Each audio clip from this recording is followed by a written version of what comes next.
가기사는 증시 각도기. 안녕하세요. 증시각도TV 시청자 여러분, 투자자 여러분, 동의말 여러분, 청취자 여러분 모두 반갑습니다. 자, 3월 12일 토요일 아침이 환하게 밝았습니다.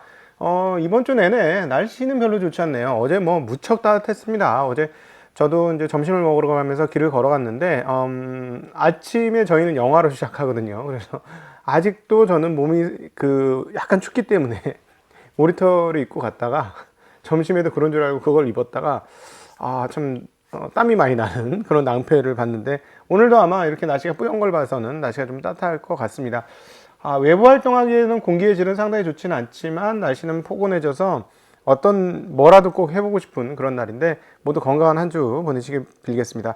오늘 미국 시장을 보신 분들은 이게 뭐야 라는 생각이 드실 텐데, 아무래도 다음 주로 임박한 페드의 금리 결정을 앞두고 다들 조금 겁에 질린 듯한 모습, 겁에 질렸다는 표현은 좀 적당하지 않습니다만 걱정에 더해지는 그런 상황들입니다. 이제 호재보다 악재가 훨씬 시장에서 잘 받아들여지는 그런 시장이었다, 이렇게 볼 수 있겠는데요. 전일 특징적인 거는 다들 상승해서 시작했고, 유럽은 저녁 한 9시, 10시 이때쯤에는 상승폭이 적지 않았습니다. 근데 시간이 갈수록 점점 흘러내렸고, 그래서 강보합권에서 또는 약간 강한 수준의 상승에서 유럽은 마감을 했고요. 미국은 상승 출발한 이후 계속해서 하루 종일 빠지면서 하락 마감하는 그런 양상을 보여주었습니다. 자, 요게 이제 어제 하루 종일의 나스닥의 차트입니다. 플러스로 시작했다가 계속 흘러내린 모습 확인할 수가 있죠. 계속해서 흘러내렸고, 나스닥만 이런 게 아니라 S&P도 그랬고, 그래서 전반적으로 분위기는 안 좋았습니다. 네, 여기서 잠시 전해드리는 말 듣고 진행하도록 하겠습니다. 증시각도의 TV는 매수매도 추천을 하지 않으며 저의 개인적인 의견을 담고 있고, 출연자의 개인적인 의견을 담고 있고, 투자는 자기 판단과 책임하에 이루어져야 좋은 결과를 얻으실 수 있겠습니다. 저희는 정보를 말씀해드리고 투자의 태도를 어떻게 가져야 되는지를 말씀해드리는 그런 채널이다, 이렇게 보시면 되겠습니다. 네, 장 시작 전에 우크라이나 러시아 관련해서 좋은 소식이 있었기 때문에 상승했고요. 유럽 시장은 그래서 상승이 더 컸습니다. 블룸버그에 나왔었는데 푸틴이 뭐라고 했냐, certain positive shifts in talks with Ukraine, 이렇게 한국적인 발음이야, 그죠? 긍정적인 변화가 있다라는 얘기를 하면서 시장이 상당히 좋았었어요. 근데 이게 점차 빠진 거죠. 양측 협상에서 특정한 긍정적 변화가 있다고 우리 쪽 교섭자들이 내게 전했다라고 푸틴 대통령이 루카센코 벨라루스 대통령에게 얘기했다고 하고요. 그리고 젤렌스키 우크라이나 대통령도 이런 얘기를 했습니다. 전략적인 전환점에 도달했다라고 이야기를 하고 있고, 그리고 또 푸틴 쪽에서도 러시아와 우크라이나의 협상이 사실상 매일 이어지고 있다, 이렇게 이야기를 했습니다. 그래서 이런 것들을 바탕으로 유럽 시장이 상당히 크게 올라서 좋았는데 여기에 대한 또 다른 카운터 펀치가 하나 터졌습니다. 러시아에 대한 제재 소식이 들렸는데요. 조 바이든 미국 대통령이 연설을 통해서 러시아와의 정상무역 관계를 종료하겠다며 의회의 동의를 요청하였습니다. 그리고 미국만 그러는 게 아니라 주요 7개국, G7 및 북대서양 조약기구, 나토 회원국과 함께 러시아에 대한 항구적인 정상무역 관계 파트너십에 따른 최국 대우를 박탈을 시도하겠다라고 이야기를 했죠. 이렇게 되면 어떻게 되는 거냐면 러시아산 제품들과 사치품들을 못 가지고 오는 거죠. 그러니까 보드카가 대표적이고, 그 다음에 러시아산 대게가 생각난다, 명태가 생각난다. 이제 우리 코다리 조림은 이제 못 먹겠다, 그죠? 빨리 코다리 조림 빨리 먹어야 되겠다, 그죠? 안 그러면 코다리 조림 엄청 비싸지겠는걸? 네, 그런 거, 수산물. 그다음 다이아몬드가 난답니다. 다이아몬드 등에 대한 수출품을 금지하겠다라는 이야기가 나오고 있고요. 이유도 러시아에 대한 최해국 우대지를 박탈해서 그 EU가 러시아 상품에 대한 징벌적 관세를 부과할 수 있도록 만들 계획이라고 이렇게 합니다. 그래서 철과 철강 부분 수입을 안 하고 그 다음에 반대로 러시아 고위층에 타격을 주기 위해서 유럽산 명품의 러시아 수출을 금지하겠다라고 했습니다. 유럽산 명품은 한국 백화점에 질비한데 러시아 사람들이 한국에 와서 사면 되기는 하겠죠. 네, 직접 거기서 수출을 하면 자꾸 딴 생각이 나는데. 제가 도울 수 있는 다른 아니 일이 없어. 있을까요? 네가 도울 수 있는 일이 없어. 미안. 자, 하여튼 근데 지금 이게 되게 재미난 게 미국에 대해서 체육국 대회를 못 받는 나라가 별로 없어요. 거의 대부분 체육국 대회를 받는데 못 받는 나라 있긴 있습니다. 어떤 나라냐면요. 하나는 쿠바, 하나 더 있어요. 뭘까? 오죠? 우리하고 가까운 나라죠. 북한. 네, 북한만 미국과의 교역에서 체육 대우를 못 받고 있습니다. 자, 이걸 보면 좀 또 국뽕일지 모르겠습니다. 한민족이 정말 대단한 것 같습니다. 쿠바하고 북한하고 비교해 보면, 야, 물론 이제 뭐 중국 경계에 있긴 해서 그렇긴 하겠습니다만은 쿠바보다는 북한이 훨씬 잘 살지 않나요? 네. 여기 쿠바는 50년대, 60년대 차가 아직도 돌아다닌다던데. 네. 뭐 북한이 딴 건 몰라도 미국하고 이제 맞짱 외교에 관해서는 국력에 대비해서 진짜 미친 외교, 이거 욕먹겠는데? 미친 외교력을 발휘하는 건 사실상 맞죠. 그죠? 야, 이렇게 짱 먹고 진짜, 까불래? 진짜 미국이 어떤 나라가 미국이, 까불래? 이런 나라가 세상에 어디 있습니까? 참 대단한 것 같긴 한데, 어쨌든, 그래도 한반도가 빨리, 우리도 빨리 전쟁의 위험이 없어지기를 소망하는 바람을, 이야기해 봅니다. 자, 다시 돌아와서, 그래서 이런 흐름들이 시장에 반영되면서 전반적으로 하락하면서 마감이 되었고요. 그동안에 며칠간 고점 찍고 하락하던 유가는 다시 반등을 했습니다. 가장 큰 뉴스는 이란과의 핵 합의가 해소되지 않을 복귀가 제대로 안 될 것이다라는 뉴스예요. 이 포괄적 공동 행동 계획이라고 불리우는 이란과의 핵 합의가 좀 중단됐다는 협상이 중단됐다는 소식이 들리면서 모든 유가들이 강세를 나타내었습니다. 계속해서 유가가 상승하다 보니까 미국에서의 채굴은 계속해서 늘어나고 있는 것 같습니다. 채굴 장비는 전주보다 8개가 더 늘어나서 527개를 기록을 하고 있습니다. 어제 시장에서 가장 특징적인 부분 중에 하나를 찾아보라면 달러의 강세였습니다.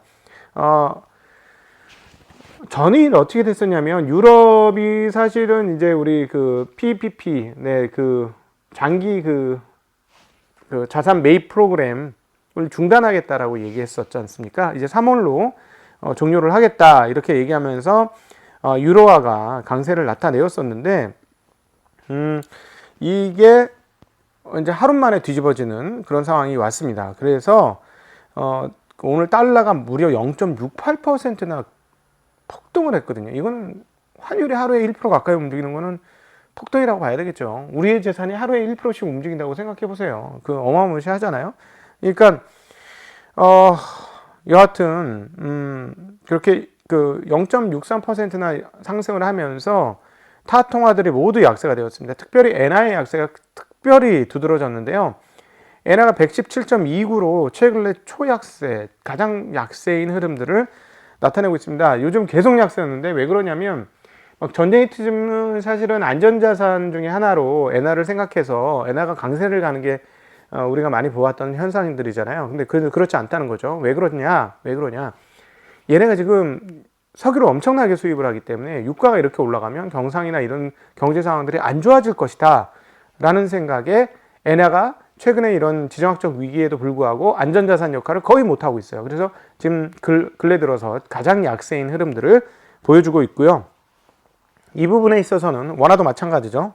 원화도 1237원이었습니다. 근데 어제 두드러졌던 게 달러가 모든 통화 대비 강세인 건데 강세 폭도 되게 컸던 거예요. 뭐 호주에 대해서도 뭐 파운드에 대해서도 뭐 다 이렇게 강세인데 위안화에 대해서도 우리가 얼마 전에 위안화가 되게 강세다. 그러니까 수출입이 여전히 좋고 그러니까 강세인 것 같다라고 얘기하면서 6.31을 얘기 드렸어요. 6.31 지금 얼마냐 오늘 6.357이에요. 거의 6.36입니다. 6.357. 엄청난 약세인 거죠. 그러니까 달러가 압도적인 강세를 보였는데 도대체 왜 이럴까라고 생각을 해보면 뭐 이해가 되는 대목이 있죠. 왜? 다음 주에 내일이 된다. 다음 주 3월 15일, 16일 미국 시간으로 FOMC 회의가 있고 0.25%, 25bp의 금리를 인상할 것이다 라는 것인데 문제 거기서 끝나지 않죠. 25bp로 끝나면 다행인걸?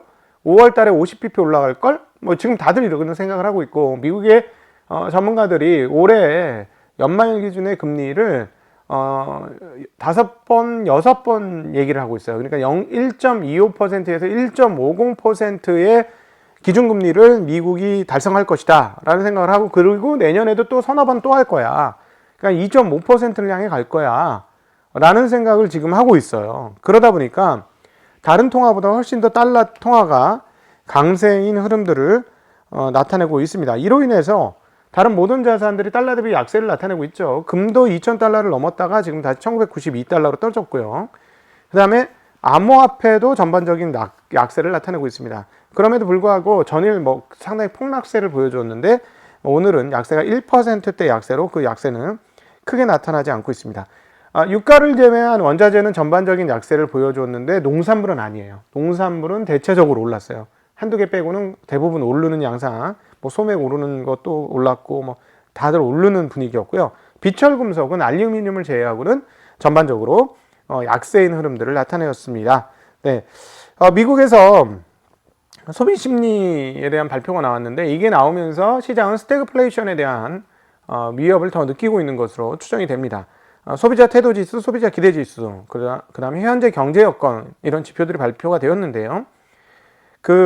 지금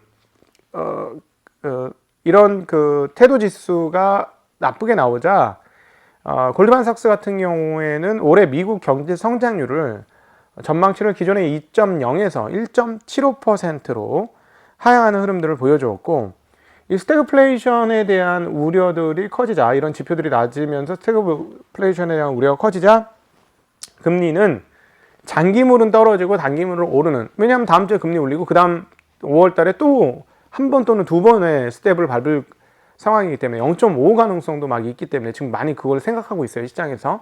그러다 보니까 단기물은 오르고 장기물은 떨어지는 양상을 보여줘서 2년물은 2%가 넘었었는데 1.997%, 2년물은 2.7bp가 상승을 하면서 1.746% 금리 올랐고요.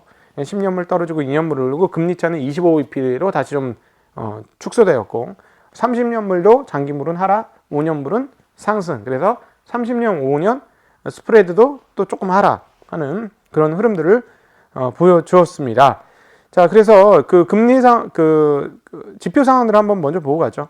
자, 3월 미시간 소비자 태도 지수 예비치가 59.7이 나왔고요. 전월은 62.8이 나왔습니다. 전문가 예상치는 62였는데 그것보다 낮은 59.7. 미국 소비자들이 미국의 미래 경제에 대해서 나쁘게 보기 시작하고 6개월간의 경기를 예상하는 3월 소비자 기대지수는 54.4가 나왔는데 전월은 얼마?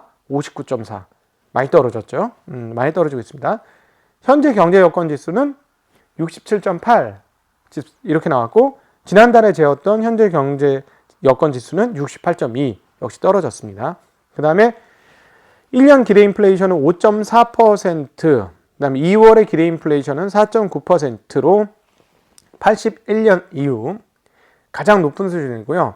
반면에 1년 기대 인플레이션은 얼마? 5.4였는데 5년 기대 인플레이션은 3%예요. 높지 않죠?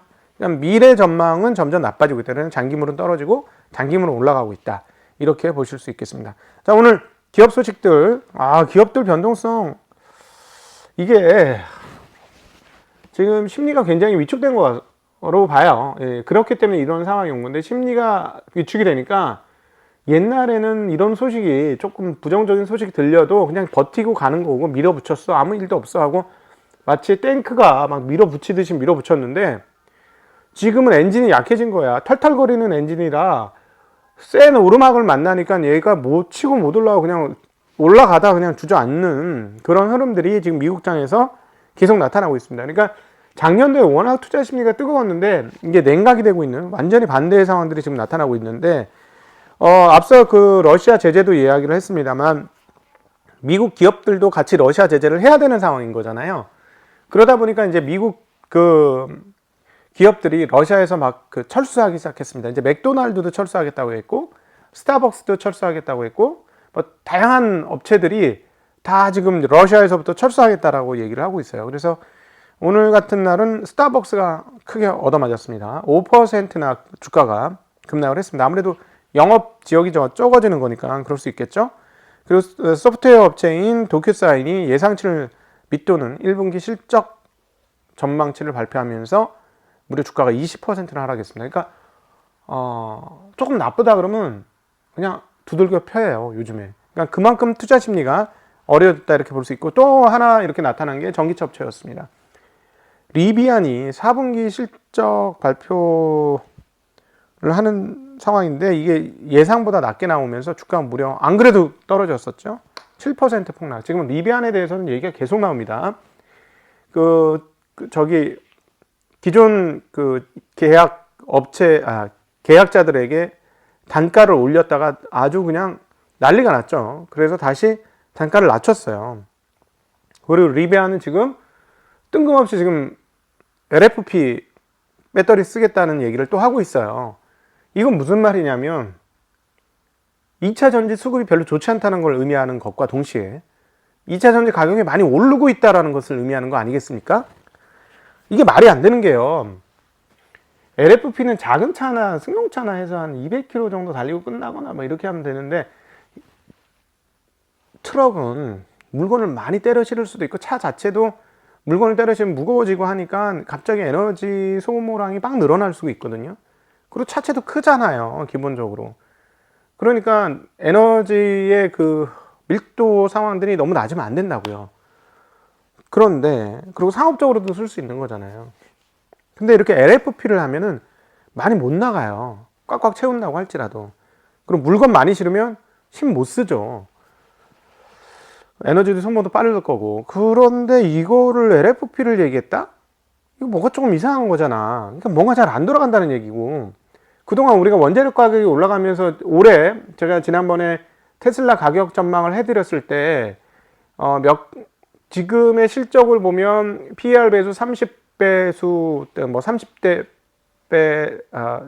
대를 받는 거가 정당해 보인다라고 얘기를 드리면서 그것보다 더 높게 사실 수도 있겠는데 어쨌든 몇 가지 문제가 없으면 된다라고 말씀을 드리면서 드렸던 말씀이 경쟁자들의 출현, 강력한 경쟁자의 출현과 경쟁 대수, 생산 대수의 증가, 다른 경쟁사들의 이런 것들을 얘기 드렸고 또 하나 그다음 이제 사고, 화재라든가 자율주행 관련 사망 사고라든가 이런 큰 사고가 발생하면 안 된다라는 거.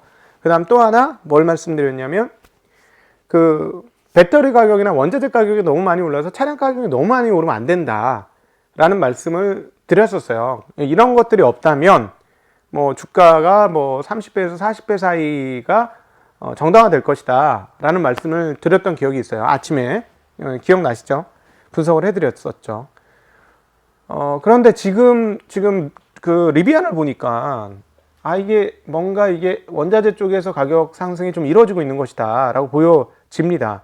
물론 이 부분에 있어서 테슬라는 좀 다르죠. 왜냐하면 워낙 생산 대수가 많기 때문에 가격 전가력이 좋고 우리가 애플과 TSMC에서 봤잖아요. 그 관계에서 가격 전가력이 좋고 단위당 단가를 떨어뜨릴 수 있는 능력이 있어서 같진 않아요. 리비안이나 이런 회사들하고 비교할 수는 없는데 그럼에도 뭐예요? 투자자들의 심리는 어떻게 됐다? 같이 경색이 됐다. 같이 안 좋게 보는. 그리고 게다가 1월, 2월이 좋은데 생산 대수가 좋은데 지금 40배, 50배의 주가를 줄 때는 무슨 생각을 하고 있는 거냐면 올해 실적이 작년의 증가율 수준 또는 그 이상이 가능하다 라는 생각을 하기 때문에 그렇게 높은 배수를 줄 수 있는 거예요.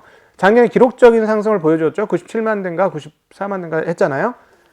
그 정도를 했고 또 올해 예상을 해보니까 150에서 200만 대 사이, 지금 뭐 분위기가 어떻게까지 올라갔냐면 170만 대에서 200만 대 사이. 그러니까 독일 기가팩토리까지 이제 허가가 나는 상황이 되니까 이것까지 하반기에 뛰어들면 200만 대 뭐 다른 당상 아니야.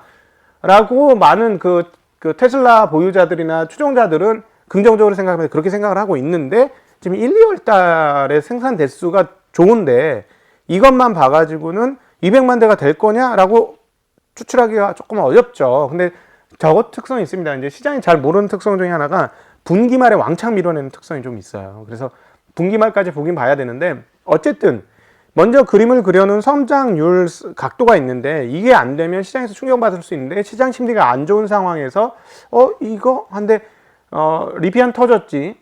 거기에다가 이거 생산 대수가 충분할까라는 약간의 의혹. 그 다음에 이것도 가격이 또 올라가면 어떻게 될까 하는 의혹. 이런 것들이 쌓이면서 사실은 리비안, 루시드와 테슬라를 같은 등급에서 취급하는 건 말도 안 되는 일이라고 저는 봐요. 왜냐하면 생산 대수의 차이가 실력의 차이기 때문에. 그런데 그거를 어쨌든 주가는 같이 엮이면서 루시드와 테슬라 모두 5% 이상의 급락을 하면서 전기차 삼총사들이 폭락하는 그런 양상을 보여주었습니다. 네. 어쨌든 투자 심리가 상당히 안 좋고 다음 주에 있을 FOMC 회의에 대한 눈치 보기도 극에 달했다. 이렇게 분석해 볼 수 있겠고요. 그래서 이제 FOMC 회의가 끝나면 괜찮느냐? 옛날엔 그렇게 생각했거든요. FOMC 3월 달에 회의가 해방의 날이야 라고 생각을 했는데 5월 달에 50bp 얘기가 나오니까 3월 달에 FOMC가 해방의 날이 안 될 것이라는 게 지금 시장 심리가 개선되지 않는 미국의 상황들이다. 이렇게 정리해 볼 수 있겠습니다. 저희 이번 주말에 아주 재미난 것들을 가지고 여러분 찾아뵀는데요. 저한테도 굉장히 인사이트가 있었던 우리 차두원 연구소장, 자동차 연구소장님 모시고 자율주행 관련해서 진짜 재미난 얘기를 했어요. 왜 한국이 지금 자율주행차가 빨리 될 거야? 플랫폼을 빨리 만들었었잖아요. 이 GMP를 그렇게 빨리 만들어 놓고 왜 이렇게 진보가 약할까 하는 거. 그리고 이게 현대차 그룹만의 문제가 아니라 전 세계 자동차의 문제이고, 그 다음에 최근에 포드가 전기차 회사를 물적 분할을 하겠다. 인적 분할인가? 분할을 하겠다고 하는 이유가 왜 그런지에 대해서 이야기를 하셨습니다. 그래서 현대차 주주분들은 한번 들어보실 필요가 있을 것 같아요. 근데 현대차가 그동안까지는 굉장히 잘했는데 전기차 쪽에서는 다른 내연기관에 비해서 이런 어려움이 있구나. 근데 이게 빨리 회복되면 좋을 텐데 어떻게 될지는 좀 지켜봐야 될 것 같아요. 그거는 실마리가 풀리진 않았습니다. 대화 중에. 한번 보시면 도움이 되실 것 같고, 그 다음에 서준식 교수와 현재 시장이 이렇게 급락한 거에 대해서 어떻게 대응해야 할 것인가, 그리고 지금 걱정하고 있고 진짜 위기는 무엇일까에 대한 고민을 담아서 대담을 해봤고요. 자, 그리고 시장은 빠지지만 기회는 열려 있어요. 계속 말씀드리는 부분 중에 하나인데, 올해는 정말 죄송하게도 가치 투자하는 사람들이나 저가형 주식들 매수하는 사람들은 시장 대비로는 조금 숨통이 튀어져 있는 상황이고, 3월 달에도 마찬가지입니다. 3월 달에도 이 안 좋은 장에서도 플러스 난 사람들이 꽤 있거든요. 그것은 저평가된 주식들을 산 사람들의 그 모습 중에 하나죠. 그래서 우리가 지금 저평가되어 있는 업종이 어딘가를 이제 애널리스트들과 함께 탐구하기 시작했습니다. 첫 번째 순서로 조선의 국모다. 네, 조선의 국모 엄경화 애널이 나와서 여러분들과 만나는 자리를 이번 주말 영상으로 편집하였습니다. 함께 해주신 여러분들께 진심으로 감사드리고 행복하고 즐거운 하루 되시기를 빌겠습니다. 안녕.